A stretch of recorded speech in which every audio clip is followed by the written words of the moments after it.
Dari Ibnu Abbas juga radhiyallahu anhuma, beliau berkata, "Hasbunallahu wa ni'mal wakil." Qalaha Ibrahimu alaihi salam hina ulqiya finnar, wa qalaha Muhammadun sallallahu alaihi wasallam hina qalu innan nasa qad jama'u lakum fakhshawhum fazadahum imanan wa qalu hasbunallahu wa ni'mal wakil. Kalimat hasbunallahu wa ni'mal wakil, kata Ibnu Abbas radhiyallahu anhuma, cukuplah Allah menjadi penolong kami dan Allah sebaik-baik pelindung, diucapkan oleh Nabi Ibrahim alaihissalam ketika beliau dilemparkan ke dalam kobaran api sehingga Allah selamatkan. Dan diucapkan oleh Nabi Muhammad SAW ketika mereka, para musuh-musuh, mengatakan dalam menakut-nakuti, sungguhnya orang-orang telah bersatu untuk melawan kalian, maka takutlah kepada mereka. Ucapan itu justru menambah iman mereka dan mereka berkata, cukuplah Allah menjadi penolong kami dan Allah adalah sebaik-baik pelindung. Dalam surah Al-Imran ayat 173, dan ini diriwayatkan oleh Imam Bukhari. Dan ada riwayat lain masih di nomor yang sama, kita baca dulu semua riwayatnya, nomor 77 ini. Dari juga riwayat Bukhari, Ibnu Abbas juga meriwayatkan, beliau berkata, kana akhiru qawli Ibrahim alaihi salam hina ulqiya finnar hasbunallah wa ni'mal wakil. Akhir kata-kata Nabi Ibrahim AS saat dilemparkan ke dalam api ialah, cukuplah Allah menjadi penolong kami dan Allah adalah sebaik-baik pelindung. Surah Al-Imran 173. Kalimat ini kalimat penolong di saat seseorang muslim dalam keadaan genting, dalam keadaan sulit. Bahkan seseorang kalau bisa mengamalkan dalam setiap ucapannya ini, baik itu masalah kecil atau masalah besar, dia mengatakan hasbunallah wa ni'mal wakil, kata para ulama Allah pasti akan tutupi permasalahannya itu. Dan Ibnu Abbas radhiyallahu anhu menyebutkan di sini tentang masalah Ibrahim alaihissalam mengucapkan pada saat dilempar di api untuk menjelaskan, ketahuilah kalau Ibrahim alaihissalam selamat justru karena kalimat ini. Api berkobar, dilempar ke dalamnya dan selamat justru karena kalimat hasbunallah wa ni'mal wakil. Ada yang fitnah Bapak Ibu sekalian, hasbunallah wa ni'mal wakil. Ada yang ganggu, hasbunallah wa ni'mal wakil. Selalu kita ucapkan, Allah akan jadi pelindung bagi dia, ya. Kita pasti akan ditolong dan kita akan dilindungi. Dan kasus Nabi Muhammad SAW disebutkan dalam hadis ini, dan Nabi Muhammad SAW ucapkan pada saat orang-orang berkata kepada beliau. Jadi ini ahli tafsir mengatakan ini terjadi pada saat kasus Hamrat Asad, peperangan Hamrat Asad. Jadi di perang Uhud Nabi SAW muslimin sempat terkalahkan dan luka-luka semua badannya. Ini pernah saya ceritakan kisahnya. Tidak ada satupun sahabat termasuk Nabi SAW kecuali luka. Dan minimal mereka punya 3 luka di badannya. Sabetan pedang, tombak, luka semuanya. Sampai ada sahabat gak bisa lagi jalan. Tinggal dipikul lalu dimasukkan ke dalam rumahnya. Itu terjadi di tahun 3 Hijriah di hari Sabtu. Pas sudah selesai perang terjadi habis duha.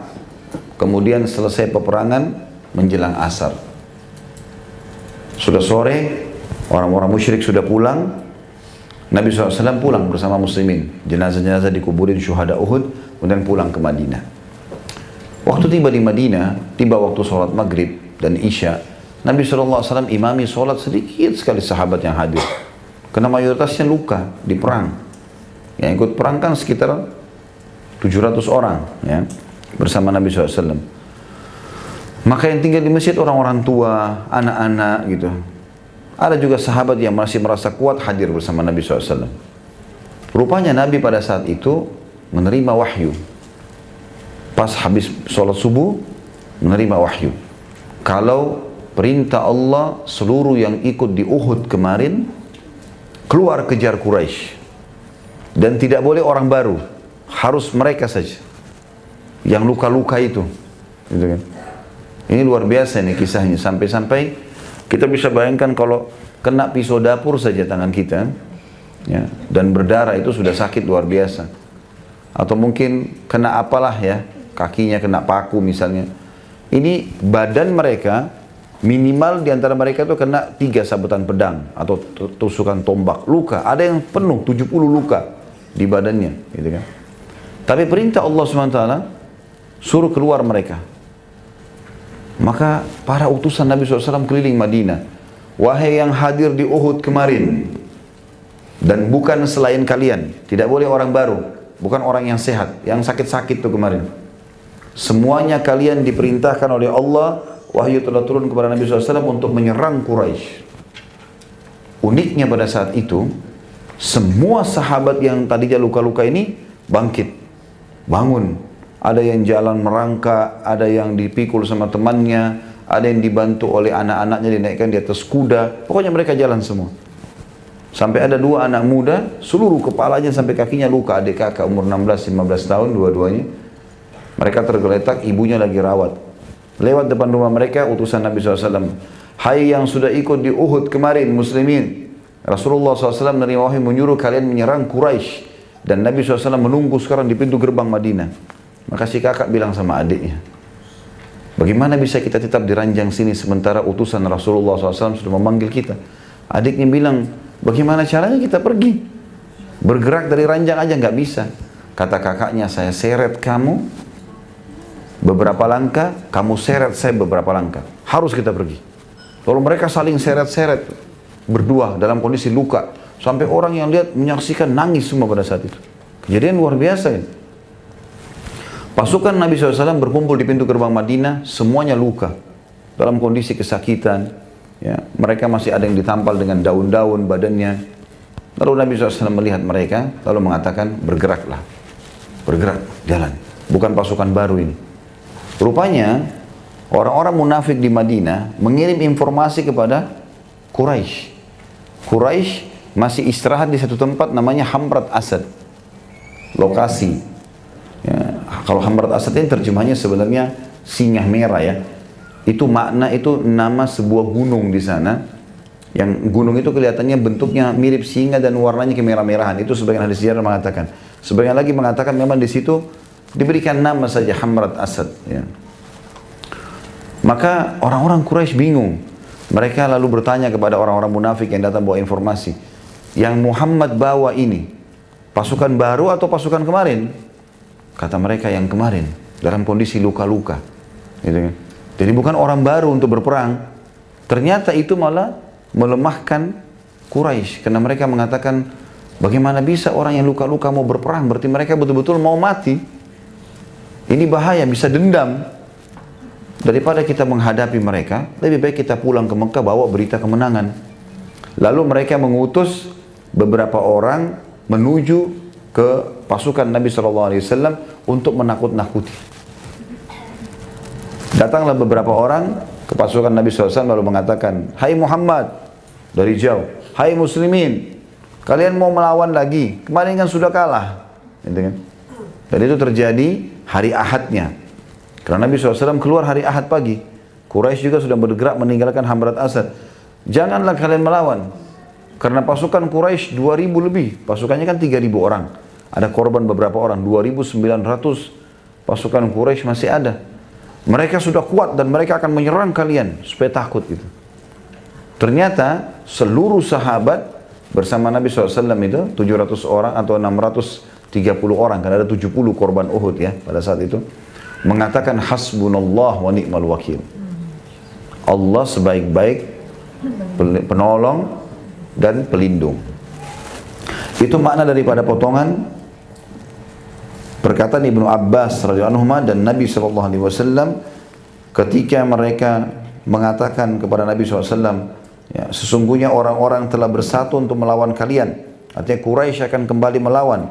Maka takutlah kepada mereka, pulanglah ke Madinah sebelum kalian dibunuh semua. Maka ucapan itu justru menambah iman mereka, maksudnya para sahabat dan Nabi SAW, dan mereka mengatakan, cukuplah Allah menjadi pelindung kami dan Allah adalah sebaik-baik pelindung. Justru Allah membuat mereka ketakutan. Akhirnya orang-orang Quraisy pulang semua. Dan Nabi SAW tiba di Hamrat Asad pada saat itu dan berkemah di situ selama 3 hari. Untuk membuktikan pada Quraisy memang betul-betul mau berperang. Tentu banyak hikmahnya di sini. Hikmah yang pertama, perang Uhud adalah perang kedua muslimin Artinya masih baru berperang. Sebelumnya Badar menang, sekarang Uhud kalah, gitu kan?